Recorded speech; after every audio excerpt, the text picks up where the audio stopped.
Now we're going to roast these peppers over a direct gas flame, just like this.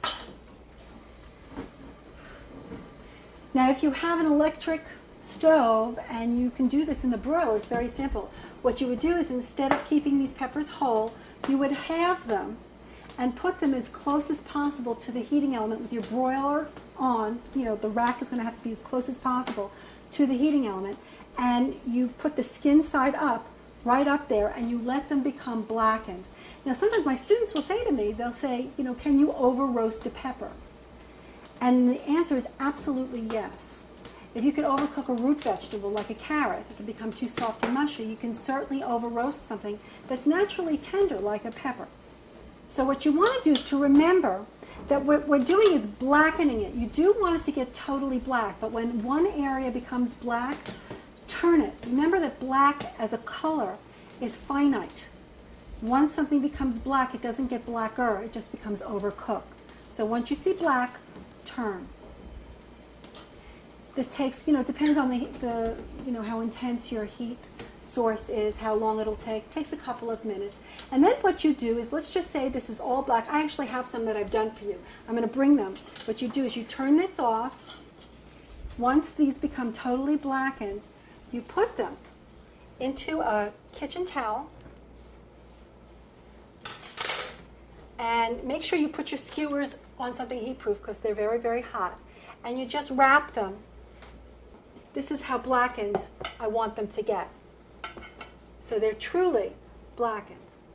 What this is doing is two things. When you wrap them, it's allowing them to become, number one, cool enough to handle so that we can do what's next, which is to peel them and seed them and slice them or chop them, whatever you're doing in your recipe. Well, it's also to the heat that's trapped in here steams the pepper, making it nice and tender. Because remember, we're just blackening it on the outside, and we do want the, this is actually cooking the pepper, but it is still maintaining integrity of texture. So they're firm cooked.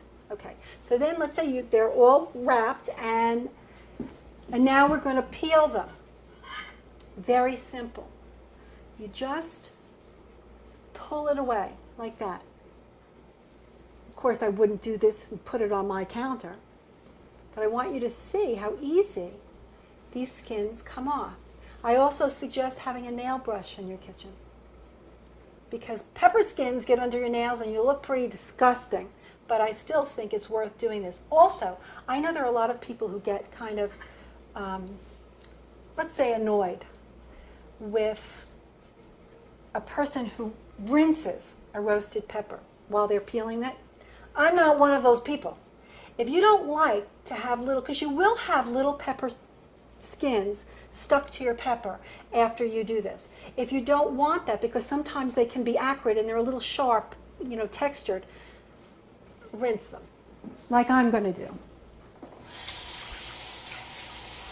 Believe me, usually what you put them in is so flavorful that it doesn't matter. Now, leaving a few little blackened bits actually adds to the smoky taste of a pepper. But again, you certainly don't want big pieces of blackened skin.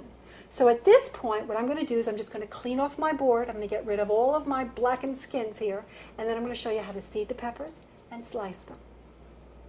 The seed cavity comes out really easily. So what I'm going to do, just going to tear the pepper in half, just like that. The seed cavity comes right out, just like that. Now, again, you can just pull your seeds out, or you can rinse them.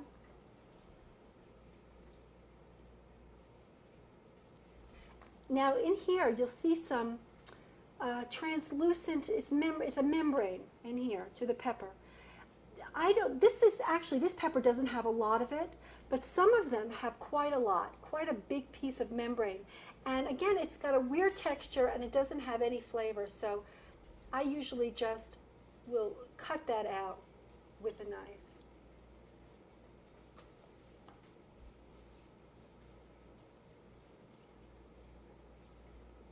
Slicing peppers, I actually really love it. I find it really relaxing. It's rhythmical. I want to just show you the motion on my board. It's this.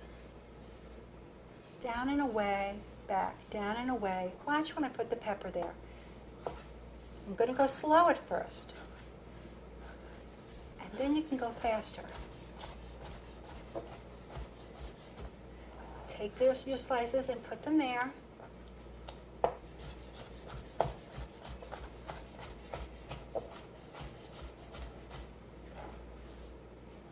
You want to chop your peppers?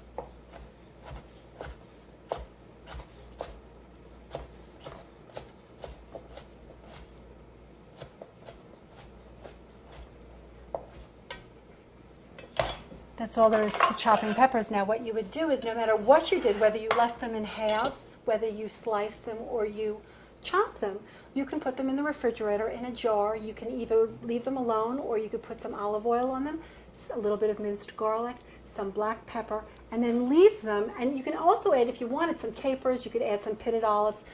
And we're gonna make recipes using them that way. But you can use them. You could just do them like this, so you don't have to use jarred. Just leave them without anything, and then just drop them into stew, drop them into soup, puree them, add them to something. These are great homemade roasted peppers.